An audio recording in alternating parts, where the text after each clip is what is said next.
welcome everybody to what we have now dubbed the Full Volume Podcast. That's right. Full volume. I am your host. I'm your co-host, G.I. Jolie, and I am joined by Harvey Brent, we decided. Yes, permanently Harvey Brent, just for this iteration. And today, we just need to unload about what we saw because it has been, I mean, we'd always have to unload, but we're here to talk, as always, about WandaVision. Girl, we got so much to talk about. So much. Yeah. I think that 5 people, the night that episode dropped, I got 5 different messages that are like, did you watch it? Did you watch it? Have you watched it? There are people who I haven't spoken to since high school who messaged my ass and were like, look, my husband thinks I'm crazy and I just needed to get this off my chest. Have you watched the latest episode of WandaVision? And I'm like, hey girl. And yes, I have. So, multiple times. Yeah, so today we are joined by someone who needs absolutely no introduction. If you're familiar with the Comic Book Syndicate, where where our podcast happens to make its home. Do we do drum roll? I don't know if we can drum roll here. I'm afraid it's going to blow up my mic, but I'll try. Yeah, here we go. Yeah. And you can turn on your camera now, Mike. Hey, can you see me? There you go. All right. There he is. Woo! By the, he's Power the of host. Grayskull? Oh, yeah. Yeah, by the power of Grayskull, we're able to get our very first, well, technically, you're like a returning guest. If you can call the first one that we did an episode of Full Volume. We actually reviewed the first 2 episodes with you. Right. Yeah, originally you had it part of the series, then you took it out. Now it's not part of the series, right? Some revisionism there. That's okay. Some rebranding is going on. Yep. It's okay. We'll talk about other stuff. Yeah. So yeah, I'm excited to talk about WandaVision for sure. That thing knocked my socks off. However, I was spoiled a little bit because I made the mistake of reading the WandaVision cast like 5 weeks ago, and so I knew he was going to be in it. Well, I was going to say, we did talk about that in our first review all together. We're like, oh, Evan Peters is on Wikipedia. What could that mean? So to be fair though, I will say, it makes total sense in hindsight, but for some reason, the first time I saw his name there, I did not immediately go to Quicksilver, but it does make sense. Right. But it also doesn't, you know what I mean? It's also crazy. Right.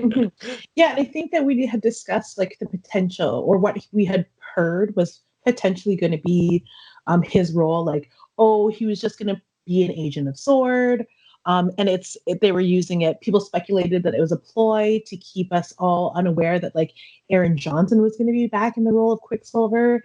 And then the article that Aaron Johnson was quoted in as saying he'd never return in that role of Quicksilver ever again. Like people were saying, oh, that's fake. He's trying to throw us off the scent. When in reality, everything we thought was true is happening. Yeah. Which I'm happy about because, I mean, he's already in sort of like a multiverse of sorts in American Horror Story. So, I mean, he's not a stranger to multiverse, multiversary. He's good at following those leaps in logic in the bending of worlds. I think he gets that maybe conceptually as an actor because, yeah, like you said, American Horror Story has given him, like, every season started off as individual, and now slowly over time they've started to intertwine, and he's able to, as an actor, he was able to play with that and those expectations and those roles, and maybe that is actually part of the reason they're like, yeah, let's give Evan Peters a shot in the Marvel connected universe or cinematic. Sorry, I don't want to say connected. So I think he's a smart guy, like a smart person to choose to try this with. Oh yeah, we just got a little bit ahead of ourselves. I guess we should recap. Yeah, episode. Like, how could we not though? Like that. I mean, we were just bursting at the seams to talk about it. But sorry, yeah, Jolie, if you want to backtrack us and. I was gonna hand over the reins to our special guest. Oh yeah. he's actually like really good at recapping things, like Yeah. better than me for sure. But yeah, I don't know if you wanted to do that, Mike. Sure, yeah. Well, I'm assuming everyone's been watching the show up until this point, which we will talk about. I'm assuming how some people have complained about the pace of the show. I'm not one of them. But basically, 2 weeks, like to episode 4 was the big reveal about, we find out what's been going on behind the scenes, which we find out, Sword and Monica Rambeau and their roles and everything, and how it's kind of like this isolated city in the middle of nowhere, and they can't get there. I didn't think they could top like what they, now they're kind of cross-cutting between the two different realities. So now they're showing Wanda and Vision living in an 80s sitcom, which we can talk about later if it's a specific one or a mixture, but it's great. Like, they got the Saturday Night Live calls them mom jeans, right? And like the permed hair, and it's just great. I love it. And so we're cross-cutting back and forth also to Sword, who's kind of monitoring them.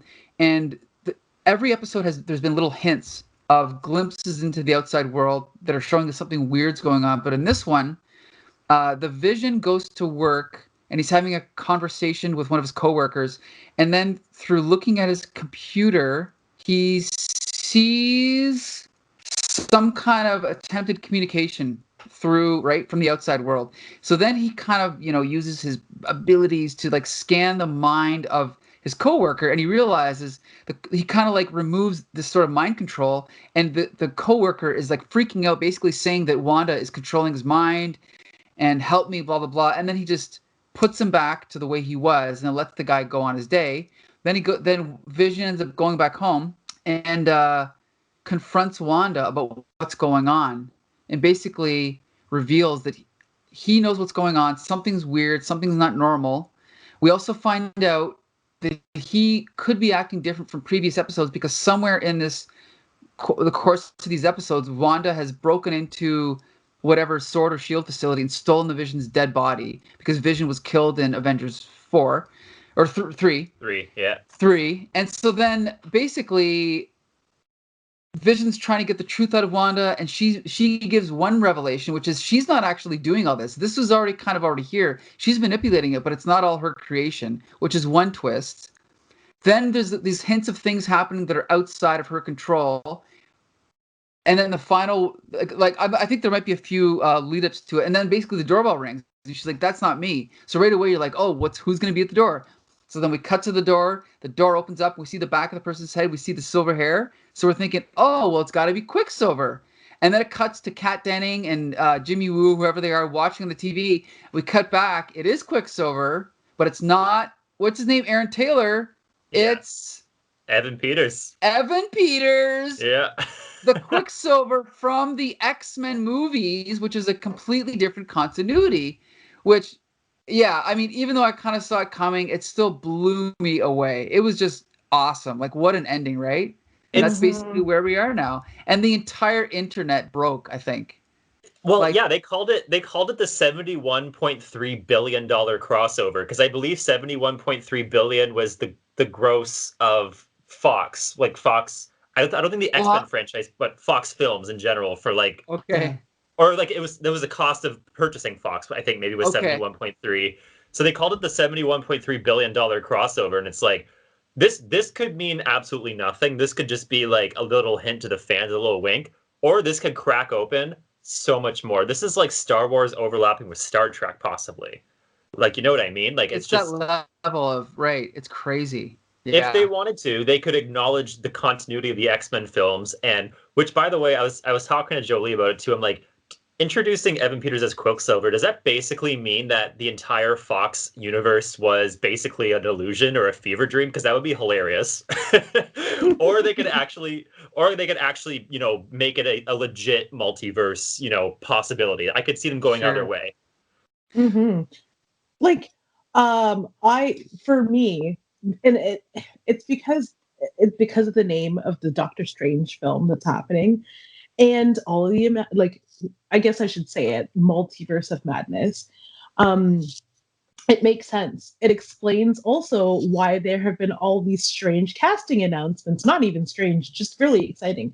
All of those casting announcements for Spider-Man. So we have Tobey Maguire returning. We have Andrew Garfield returning. Alfred Molina. And Alfred Molina. So does that mean that they're also potentially going to amalgamate? Like, you mean like we have all these different Spider-Men, or all these different actors who played Spider-Man, who are potentially going to be in the new Spider-Man film, and then we have to see Evan Peters being cast as Quicksilver. To me, it means yes. Not only are they bringing in Spider-Man, one, they've already purchased in the X-Men. I think this is a really great way of introducing introducing the X-Men as a multiverse. It'll explain away the weirdness for the people who've been following which companies own which properties. And it's super interesting for me, especially to explain to my twin sister what's happening. She's like, whoa, this is crazy. She had no idea about why the X-Men. She's like, X-Men are Marvel, but why aren't they in Spider-Man? Why aren't they with the Avengers? Why aren't they helping in the Infinity War? She just couldn't understand it. She was upset about it. Yeah. I was like, well, here's the thing. Putting Evan Peters into this television show means I feel like we're gonna see them now. We're gonna see them. Hopefully we're gonna see them. I mean, I don't want to jump the shark or gun or, jump the gun. I don't know if we'll see them in WandaVision, but I think they will be at least teased at some point, whether Doctor Strange or maybe the Spider-Man 3. I think their presence will be teased, or something to lead to it. But I don't think we'll see specific actors show up aside from Evan Peters. That's my prediction. Yeah, I just got to point out the one difference with Quicksilver is he is the only character whose rights were split between two companies, because there was the Quicksilver in Avengers 2. And then there's the Quicksilver and X-Men at the same time. That's the only character where the rights were split. And I can only assume it's because since Quicksilver is an Inhuman, Quicksilver is a mutant, right? So that makes him part of the X-Men franchise, but he's also an Avenger, so that makes him part of the Avengers franchise. So I think that's why when Marvel sold the rights, they were able to split them up. Yeah. So that makes him, so the rest of the X-Men, it's not like there was 2 Wolverine actors and 2 Cyclops actors, right? This is the only one. So there is a chance that he might be the only character who we see from the Fox continuity. It is possible. The other thing is, we should also mention that Deadpool 3 will be coming out. Yes. So that is a carryover. Whereas, as far as we know, the rest of the X-Men characters will be rebooted. I think the only question mark is New Mutants, which was a franchise where they cast at least 3 big actors, one of which who's become even bigger, Anya Taylor-Joy, right? She's even bigger now because of Queen's Gambit. So in my opinion, it's like, if Disney has Anya Taylor-Joy already cast as Magic, why not reuse her? Why not use Maisie Williams, right? Like, keep it going. So I don't know. That's where, I mean, I don't think we'll see like Patrick Stewart as Professor X, but we might at least see an acknowledgement, I think. We might even see James McAvoy carrying on. That is also a possibility. Right. Why not? He's a great actor. So yeah, and like, why would you get rid of Michael Fassbender? I mean, right. You've already got this really great roster of actors who have portrayed the X-Men, beginning with like First Class. So I can see that part of the universe coming in and maybe becoming part of this one. But maybe, I mean, I just want to talk about Evan Peters all day. Same. But we should, but like, he's a great actor. He's a great actor. It's like, we could go back to the start of the episode and then work our way back to talking about him. Because I mean, we should. We don't have to, but we should talk about the rest of the episode. Let's put our pants on and just hold on for a minute. Yeah. Oh, okay. Hold on. Yeah. Yeah. Quite literally. Yeah. Let's put our pants on. Yeah. I mean, I guess maybe we should actually do a deep dive of what happened this episode. I mean, Mike, you did a great recap. But I mean, there's just so much to talk about in terms of theme, tone, the writing this episode. And also synthesizing the writing with television tropes, like, and we'll get to it a little bit later on, but they even use like a credit scene as a way to end a conversation, which was hilarious. Which shows that it's Wanda manipulating it. It's brilliant. It's brilliant. Yeah. I want to do that in real life. But like, there's just like so much, there's so much to talk about. Like, I guess first, should we hit the 80s though? Like, just in terms of the vibe and the intro credits, was it a reference to not In Living Color? What was the 80s? That's what I was wondering. To Family Ties. That's what I thought. Family Ties. Okay. Yeah. I think there were 3 television shows. The first one was Family Ties, where you see the hand-drawn portrait of the family become colorized, and then the far out zoom in to the family running towards the cameras. Obviously, Full House. Yeah, right. Yeah. And then they're having a picnic. And there's a third television show, but I can't really remember. Oh, where it's like they flash childhood photos. I can't remember which one that is because I was born in the 80s, so I have a hard time remembering the television shows of the 80s. But do you know which one it is? Was it Silver Spoons? No, I'm not sure, but there was also a show called Just the 10 of Us. I'm not sure if that was it, but honestly, I'm just guessing at this point. I don't know for sure. Okay. But anyways, honestly, amazing. Yeah, that was so great. And like Mike said too earlier, just like the big hair, the jeans, even like, I don't know if you guys noticed this, but like when they were laying down in the city square having a picnic with the kids, they just had like just very 80s like cutlery and stuff. And I'm assuming like, plain white bread and milk because that was like the things that people ate back then. It was right. It was very westernized, gross gluten stuff. So like I just feel like that was probably what they were eating. I could imagine that's what they were trying to sell me as a viewer. But yeah, no, it was great. And then, when we actually get into the beginning of the episode, of course, we get another appearance by Agnes with ridiculous hair. I loved it. I loved every second of it. Yes. And for some reason, and she is the neighbor who's always in workout gear. Yeah, she is. Yeah. And I mean, first of all, a girl can pull it off. Second of all, it's just, I love the way they're using her though. Just like the whole, she comes in and Vision protests her looking after the babies. And then she's like, do you want me to do that again? Like just breaks the show so subtly. And like, to be honest, I still think aside from Quicksilver is now the biggest question mark going forward. But Agatha is the second biggest question mark. She's clearly in on it. She's privy to, we've talked about this before. She's privy that there's something going on. She knows that this is a hex, which we'll get into. But we don't know whether she's good or bad. We don't even know if she's playing Agatha Harkness. We don't know that. We just guess that between the three of us. Right. But even then, if she is playing Agatha, is she a good witch or is she serving Mephisto? Because that is something, and again, for those that haven't watched previous episodes, Mephisto is basically the devil, Marvel's version of the devil. And so we don't know where Agnes stands, So it's so fun to watch her kind of just get herself involved. Like she inserts herself into these situations, but we don't know whether it's for, I guess, okay, now that I'm talking about it out loud, and I apologize for going on a rant, but because she is inserting herself into these scenes and she's almost enabling Wanda, there's got to be a reason why she's enabling Wanda. So that leads me to believe that she's maybe not doing this for good reasons, but I don't know for sure. I'm just thinking out loud now. That just kind of hit me. Yeah, we haven't seen Dot for a while. I've heard those theories about Dot, but apparently also Dot's passport was on the wall when they were doing the missing persons. Wait, who's Dot again? Is that Dot is Emma Caulfield? Oh, sorry, I'm thinking of Deborah Jo Rupp. I'm sorry. Okay. It could be Emma Caulfield. Emma Caulfield could be someone else. Because the whole up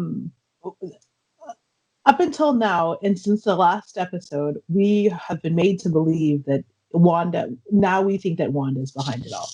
Wanda is behind it all because this is a reaction to her extreme grief at losing her entire family and everyone she loves. But Wanda sort of, and we haven't even gotten to the boys yet, but Wanda sort of at the end of the episode in a conversation before Evan Peters shows up, or Quicksilver, in a conversation with the Vision, kind of gives it away. Actually, this would be the second time that she kind of acknowledges that it's not totally her doing. Like when the doorbell rings end their conversation, the very serious conversation that they're having, Wanda looks at him and goes, "That wasn't me. But you don't believe me, do you?" And then even Vision is like, "Well, I mean, no. I now that the jig is up, girl, I can't tell what is what. Like I can't, you've given me no evidence to the contrary."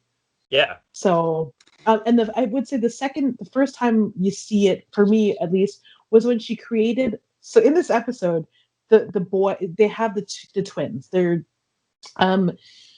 it's a part which we'll get to where they have aged up and they have found a dog and they're going to have a dog. And Wanda's like, "Okay, we're going to have a dog." Right. And Dad says it's okay, and while Agnes, because Agnes is in the room, while she looks away, she like Wanda magics up a collar for the dog. And he's like, "Wait a second, you did that. I thought we were trying to hide our powers." So Yeah. that was to me the first time that like you kind of see that she acknowledges that there's something weird going on, because she says, well, she didn't even notice when like he's like, "What if Agnes saw? We're trying to hide everything." She's like, "Well, Agnes barely noticed when the boys aged up themselves. Even if she saw me, what would she care that she saw me do magic? Maybe we don't have to hide ourselves anymore," which to me is sort of hinting at Wanda noticing there's something weird about this place.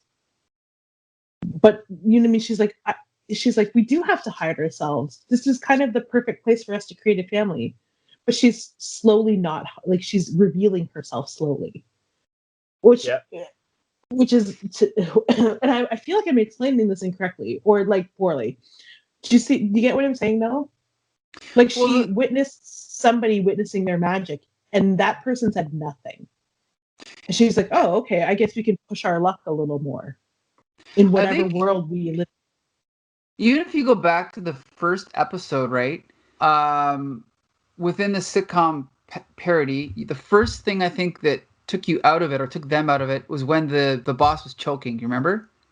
Mm-hmm. So at first I thought, okay, is this a fantasy in her head? Is this a computer program? We don't know.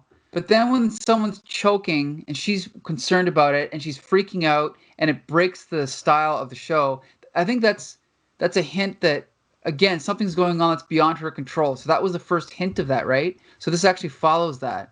So I'm just glad that it's not, because if it was just like, oh, this is all being controlled by Wanda, like once you reveal that there's no other twist, right? But now that they're kind of like, that's the obvious answer, but it's not that. And I like the fact that it's not that, right? I like the fact that there's other things going on. Like we still don't know about the one neighbor that was, remember he had like a bandsaw and he was cutting the cement wall. Like all that stuff is still unexplained. So there's obviously more going Mephisto. I don't know.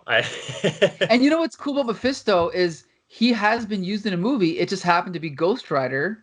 Yeah. Which is yet another studio, and he was played by, he was called Mephistopheles, and he was played by Peter Fonda, who unfortunately has died, so it won't be him. That would have been another great twist, but anyway. That would be nice. That would be the twist of the century. That would be amazing, yeah. Right. But I mean, they're all about resurrecting characters, so it is Marvel. To be fair, the Marvel Universe hasn't done it that much so far, aside from Vision and like, I mean, I guess now Quicksilver, but the Marvel's pretty good at keeping people dead for the most part. Right. Well, I mean, in the cinematic universe, but the comics are obviously not the comics. No. Comics are a joke in terms of revivals. Yeah. Yes. So, go ahead. Sorry.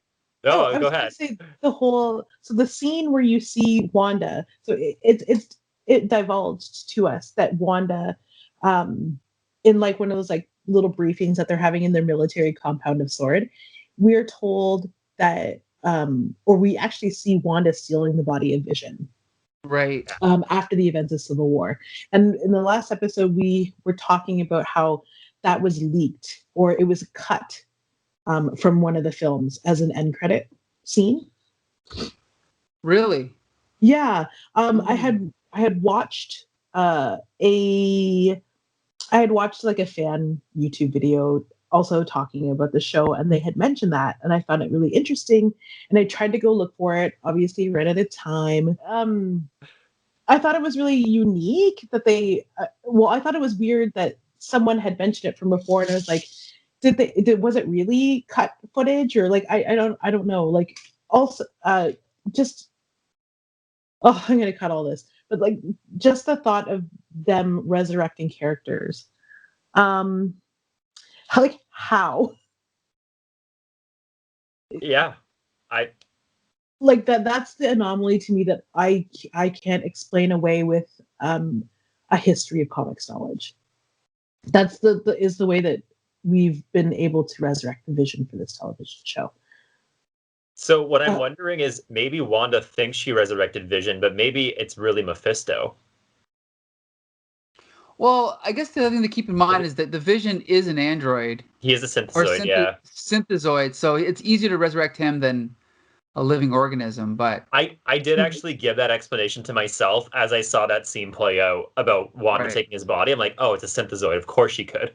Right. With no, like, basis. But, I mean, I could also see Jolie's point where it's like, yeah, how the hell do you do that? Because, you know, so I'm interested to see if they're going to go into the specifics of that. Yeah. Well, go ahead, Jolie. Well, no, and that's the thing is like he may seem all power, like Vision may seem all powerful, as a synthezoid, but he isn't immortal. Yeah. And that's the thing that was kind of like a really good reminder during the events of the Infinity War. Was that it's like, okay, so they ripped that stone right out of his forehead and he's gone. Mm-hmm. And I think I had just reread The Vision by Tom King, and one of the characters in the same sort of fashion is taken out of the world, and it's like, yeah, they may be robots, but they cannot be, or they may be AI, but they can't be resurrected. Sometimes there's no coming back from it. Right. Well, the other question I have is, so she stole Vision's body, but when did she steal it? Was it mid-series? Like, it was not before the continuity of episode 1. It was somewhere in the middle there, or maybe it was in between episode 3 and 4, right? Because according to one of the agents of S.W.O.R.D., it was exactly 9 days before the events of WandaVision. Okay, so then that means that the Vision we've seen, starting from episode 1, is... See, because I was under the impression that she stole the body, like, in between episodes 3 and 4, but I guess that would make more sense, because I thought that maybe that means that the Vision in the first 3 episodes or 4 episodes was just in her head, and now it's the real Vision, and that's why he's acting different. But no, okay, I see what you mean now. So all along it's been this, and that's why we saw that one flash. I think it was in episode 3 or 4 where we saw for a brief moment. Remember, you could see like his head all destroyed and everything. Caved in, yeah. Right. It was definitely episode 4 that we covered in the last episode of Full Frontal. Right. The Oh, it was as great. yet unnamed episode. Mm-hmm. But yeah. I mean, so yeah, we've talked a lot about, you know, basically the backstory of how Wanda got Vision's body and, you know, reanimated it through behind the scenes writing, which hopefully they explain. But then we also get that cut of, like Michael talked about earlier, Vision at work, and he gets the contact from the outside world, says that's not right, that's kind of weird, and then he touches the computer, and then touches his coworker, who I can't remember his name, I apologize, but it snaps him out of Wanda's spell. And so that's their first kind of I guess exposure to someone who has, you know, what they're being subjugated to under Wanda's spells. I think that was really interesting too, is seeing how these people are kind of suffering, I mean, in a way. So it was but then that's when Vision really like, okay, this has gone too far. Something's going on. We need to get to the bottom of this. He rushes home after the dog passes away, which is very sad. Which is also another very suspect thing that they didn't see the dog pass away. So I'm wondering whether Agnes had a role in that. But again, that's we could do a whole podcast on Agnes. There's so much there to talk about. But Vision gets home, and then he confronts Wanda, and that leads to, you know, what we've talked about a couple times already, but the biggest scene in the episode. Which, does anybody want to fangirl over it in terms of I think the credits were hilarious. Yes. Oh yeah. Well, Just when they were. Well, I think this also ties into what I wanted to talk about, which is the small section of viewers that are complaining about the pace of the show, saying that the first 3 episodes were too slow, blah, blah, blah. Personally, I think that the people complaining are all comic book fanboys who don't know how to watch television or film. Okay? Different and I think mediums. and I think that the average normal person just films. This is the way a story unfolds. Am I here? Oh, there you go. They're back. Okay. And I think that, like, okay, let me put it this way. An average person that just watches normal TV understands this is how stories play out. You have a mystery that could play out over multiple seasons, whether it be X-Files or Lost or even Breaking Bad. Like, this is how stories unfold. But people who have dined exclusively on Marvel films and blockbuster films, of course they're going to be impatient because the Vision and Scarlet Witch aren't punching a video game character, right? And so, I'm sorry, but no, these first 3 episodes were not slow. They did exactly what they were supposed to do. They satirized sitcoms, which was one level of entertainment, which we all enjoyed. Then they gave the hint of something, that was going on. Right, and they hinted at the mystery, and then people are like, oh, well, it was really slow up until episode 4 and 5. It's like, no, but if you didn't have those first 3 episodes, what are you going to do, start off the show answering all the questions? Yeah. Right? You have to have that, ask that question to make you wonder what's going on, the suspense of wondering what's going on. That makes you enjoy the show on a different level. And then you talked about the credits, like, for all, yes, this is a Disney show, yes, it's Marvel, but I think that we're going to look back and realize that they're experimenting, they're doing something different. I mean, yes, there's been movies that are similar, like Truman Show and things like that, but this is on a different level, like you said, where she's actually using the medium of a sitcom to like affect the plot. She's trying to get everyone to shut up by rolling credits. It's insane, right? Like, I've never seen that before. It's great. Yeah, she's like, I'm going to bed. Roll credits. Credits start to roll. And then Vision's like, no, you can't just stop this conversation. Like, you can't just stop this conversation by rolling the credits and then going to bed and then changing everything around again so that when we wake up, it's like so that when we wake up, it's a completely new place again. It's like Vision knows what's going on, and he hasn't been saying anything up until now, which is another sort of nice little intrigue that they slid into there.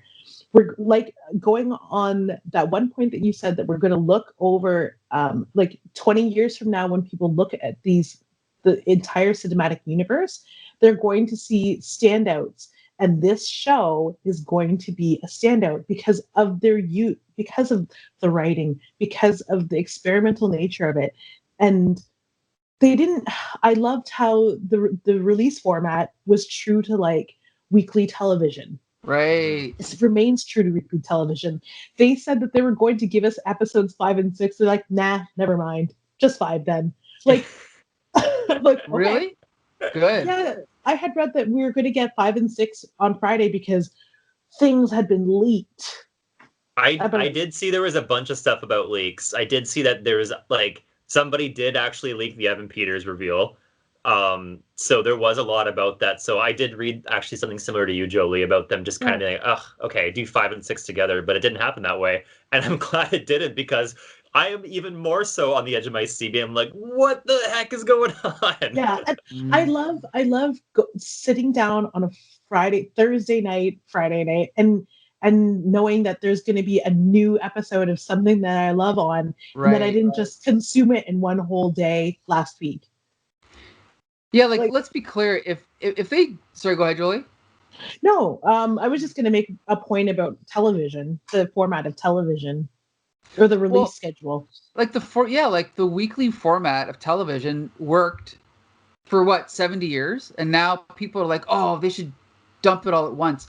If they dumped the whole season at once, how long would the buzz have lasted? It would have lasted a couple days, right? Give everyone a chance to catch up, and then it's all like then it's kind of like when you run into people, you're like, oh, did you watch them all yet? Oh, I'm only on episode 2. Oh, okay, we can't talk about it. And then by the time they catch up, you forgot about it. You're on to another show. This way, it focuses everyone, so we know every Friday this is what everyone's going to be talking about, right? Exactly.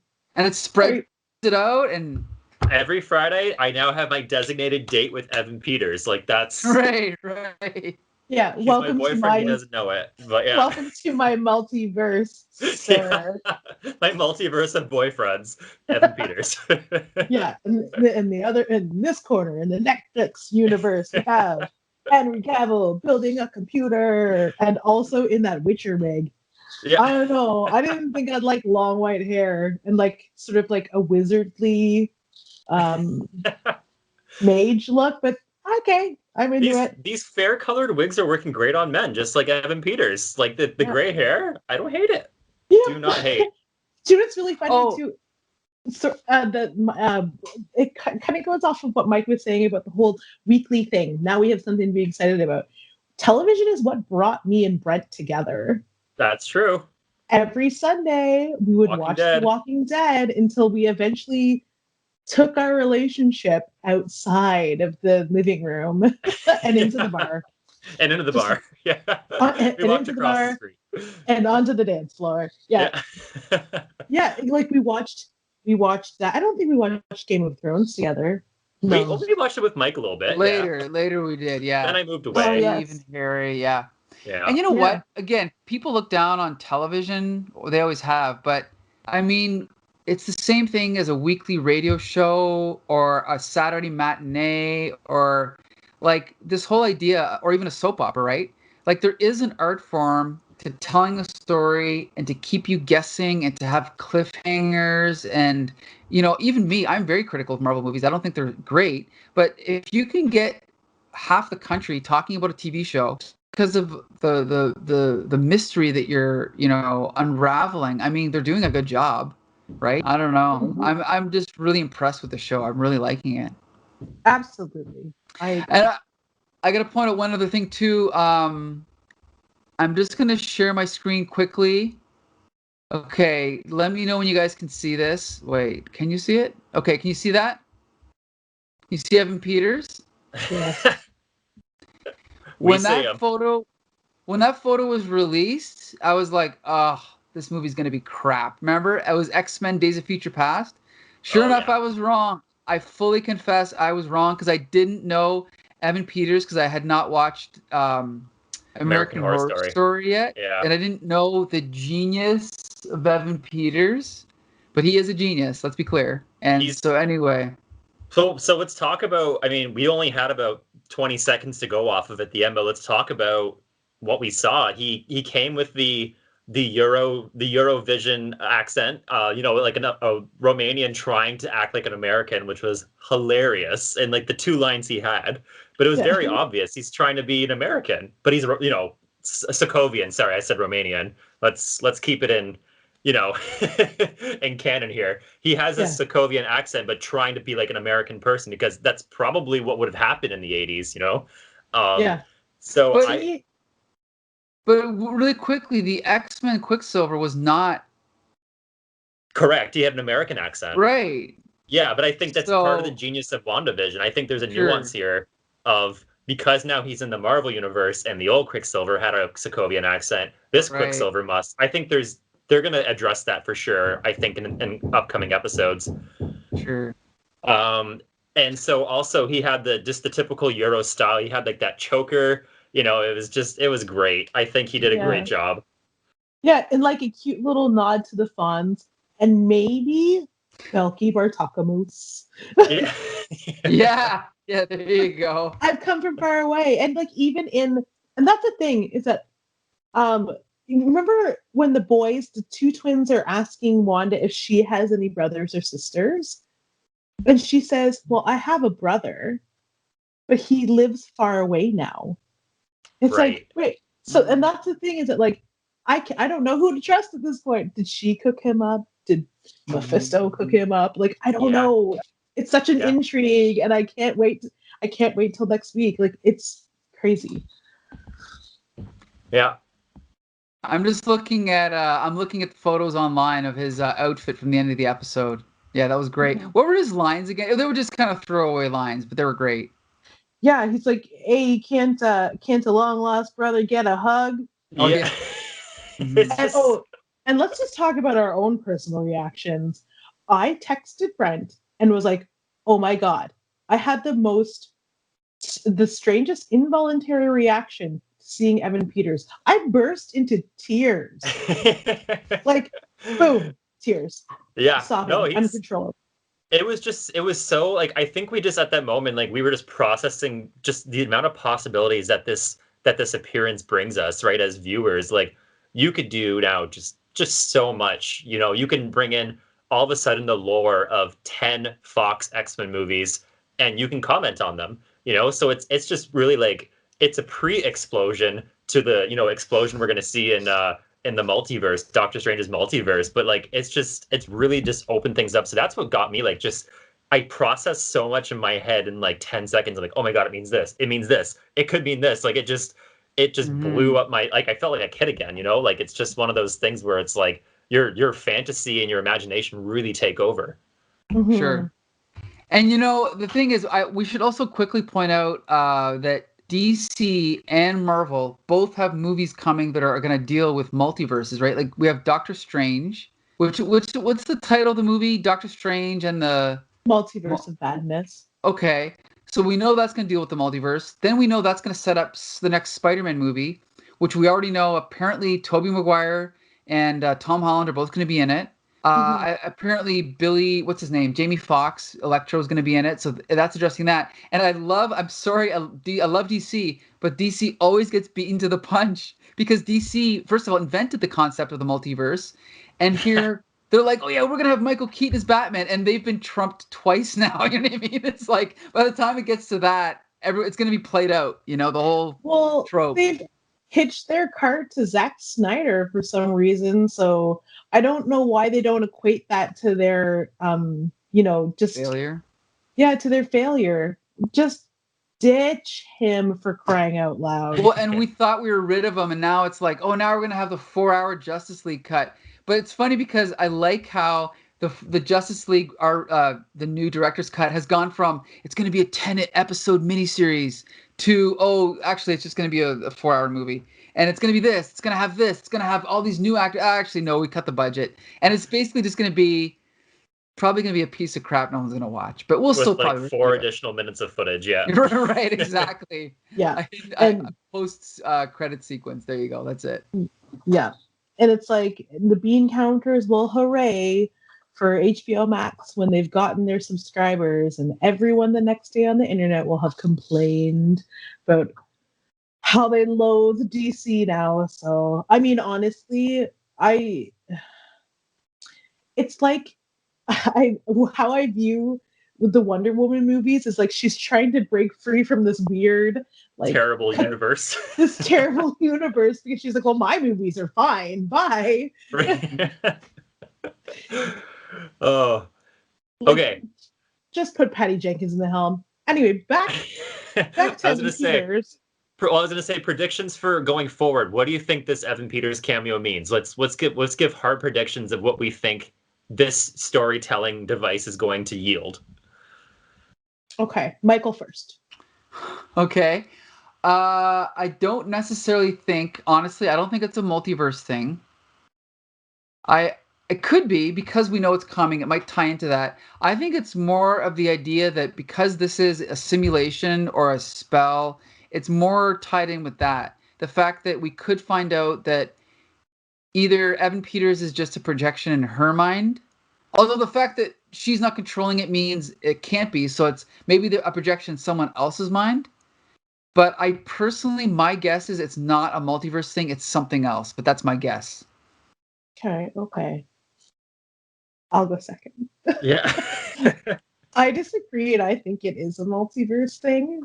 Technically, I guess we missed Into the Spider-Verse, which already introduced us Right. to a multiverse of Spider-Man. So we know that it's possible, and we know that it's coming for Doctor Strange, and we know that they needed to introduce the X-Men somehow.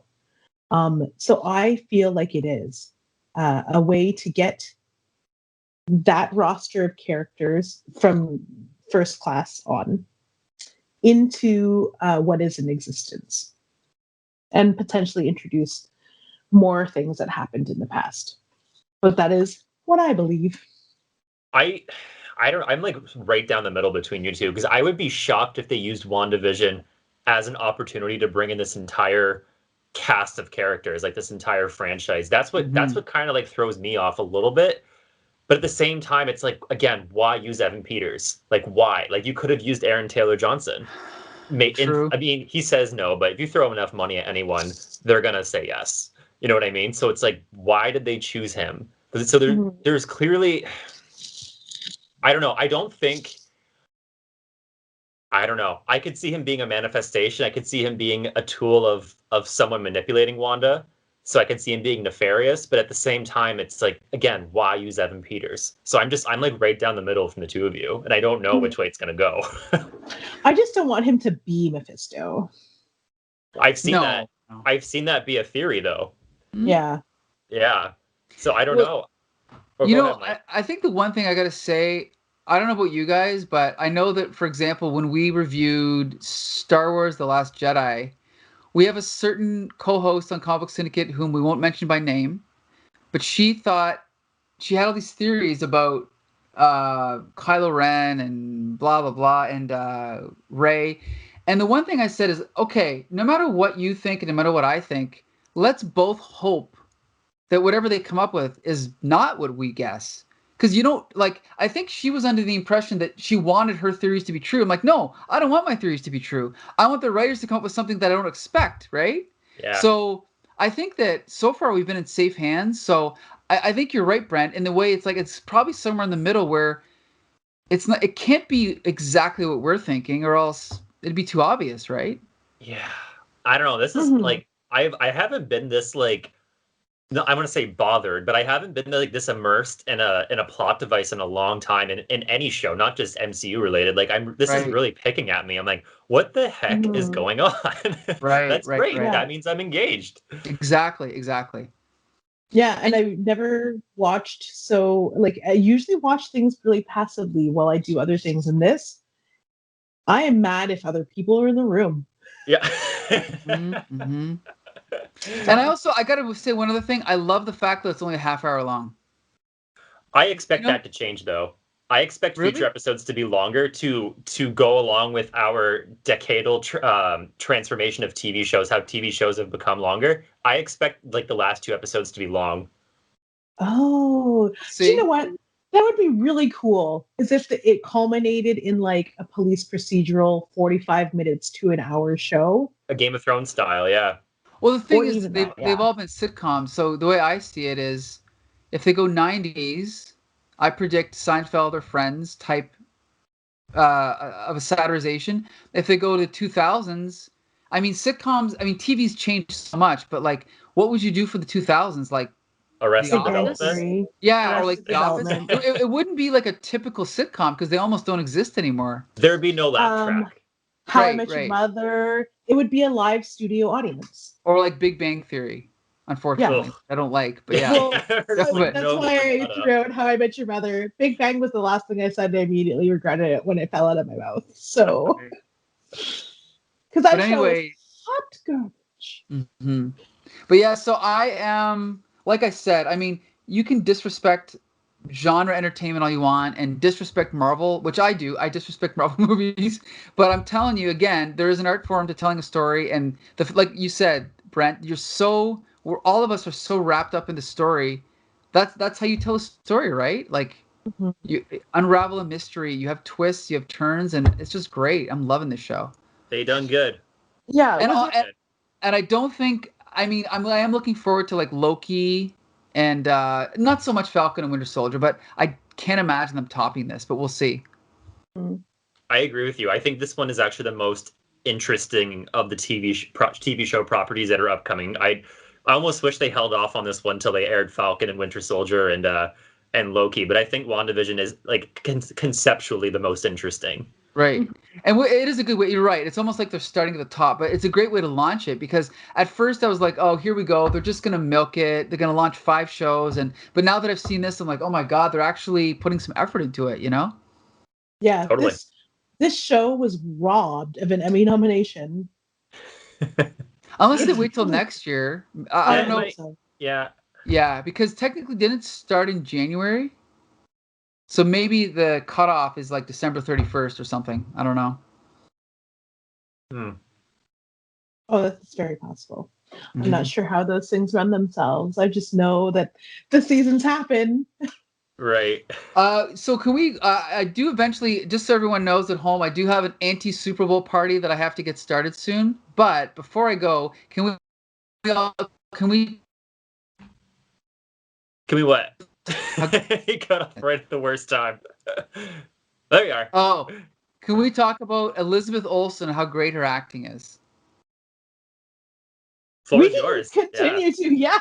Because like seriously, I always thought she was obviously pretty, but I thought she was a good actress. But now I'm like, oh my God, it's one thing to satirize or like to parody a sitcom, but it's like she gets it.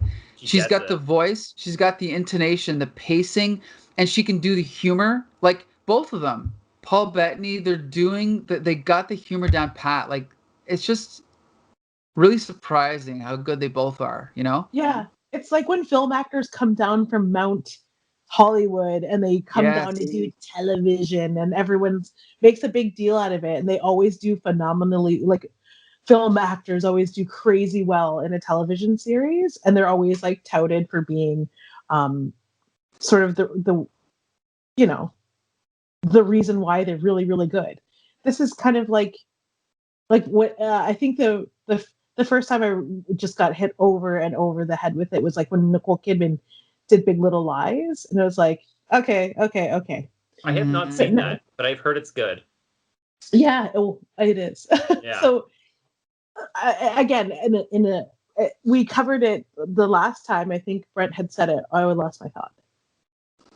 About TV actor or film actors? Oh, okay. Well, I'll just say one quick thing. Is that when Thor came out, the first Thor, I was actually someone who was critical of Chris Evans. I was like, he's okay, but he's not. He's not. You mean? Or Chris Hemsworth. Yeah. Sorry, I knew it was wrong, but I still said it. I was like, he's okay, but he's not Tobey Maguire. He's not Hugh Jackman. He's not Christopher Reeve. He's not going to make an impact. No one's going to remember him. And then he goes and does Ghostbusters, which Jolie and I both enjoyed. Did you see Ghostbusters, Brent? I did, and I liked his role in it. He was incredible. He was so funny. And again, it's like, okay, this guy was probably cast for his looks and his physique and whatever, and he can act, yeah. But wait. No, he's actually a brilliant comedian. Yeah. And that's what I feel like we really lucked out with these actors. Like, they're all great. Even Kat Denning. Thank God they brought back Kat Denning because she was not in Thor 3. Oh, wait, Brent, hold on. What do we see here? Okay, I don't know. I don't have anything personal against Kat Denning, but I really don't like Two Broke Girls. Oh, I've never seen it.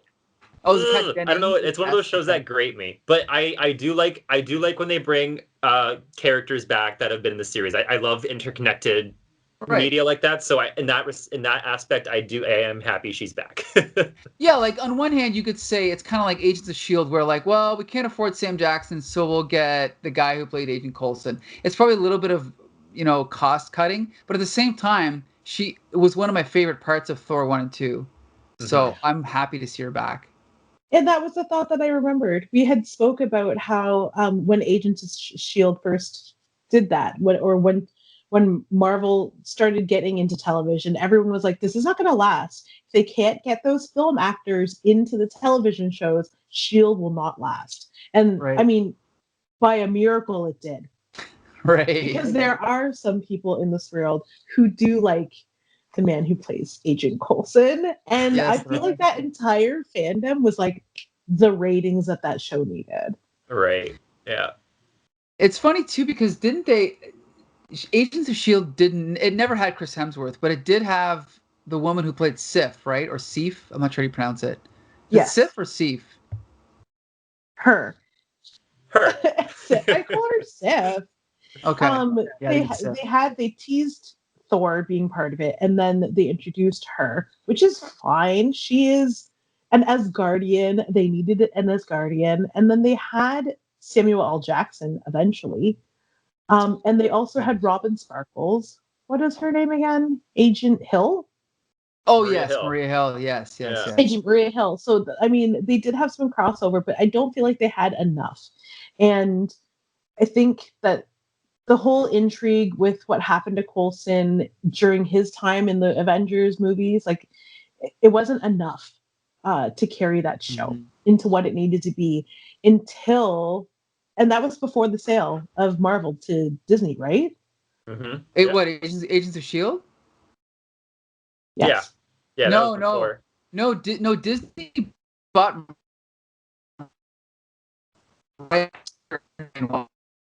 Okay. So I think, yeah, but you know what though, the one thing that's changed in the last year is that I think and again, I'm not an expert on this, but I believe it used to be that the Marvel television division and the film division were separate, and that's why we saw Agents of Shield, which, by the way, Joss Whedon said flat out, I don't even acknowledge Agents of Shield. It's not canon. Did I mention his brother-in-law is like the showrunner of Agents of Shield? You mean his sister-in-law? Oh, his sister-in-law. Okay. And his so son. It's like, so right. Yeah. So even Agents of Shield was not canon, and then you have the Netflix shows, which are completely unrelated. Then you have like Hulu shows and all these other things. But I think in the last year, what's happened is they've eliminated the television division, and that's why now we have Wandavision, all those other shows that are spinning directly out of the film. So I think the quality, even though I did like Agents of Shield, I think the quality overall will be better. Mm-hmm. Yeah. Yeah. Like the Netflix shows were fine too. And I mean, if you like them. Yeah. Daredevil season 1 and Jessica Jones season 1 are still their best serious properties, I think. I've heard some rumblings that Charlie Cox will be in Spider-Man 3 as Daredevil. Yeah. That's pretty cool. I hope so. Yeah, like, I mean, again, Daredevil, I couldn't get through season 3, but there's still enough there to work with that they could make it work and continue it, right? Like, why not? It was great. Yeah. Mm-hmm. So, if you have your own theories, please have at it in the comments below. We'd like to hear them because you just heard ours. Do you like Evan Peters? Please send all of your Evan Peters image folders because we know that you have them. Just send it all. I started as a new email address so that we could keep the strange fan mail away from the Comic Book Syndicate email. So if you want to send either myself or Clark Brent an email, Harvey.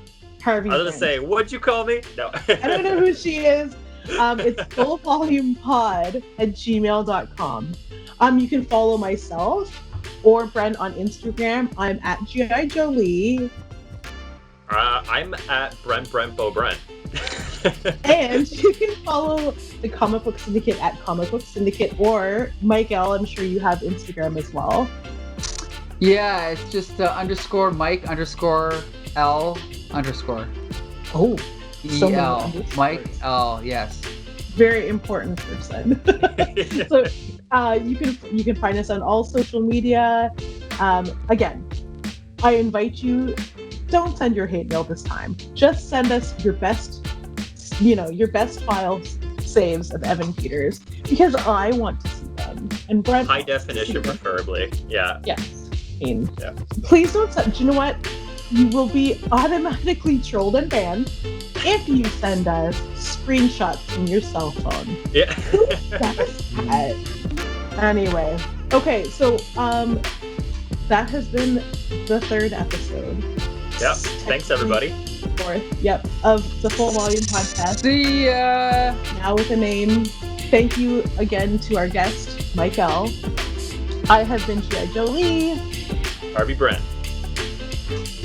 Bye. We'll sign off. Okay, bye guys. Spider friends, go for it. All right. Oh no. Don't try to be out here. Cut that out.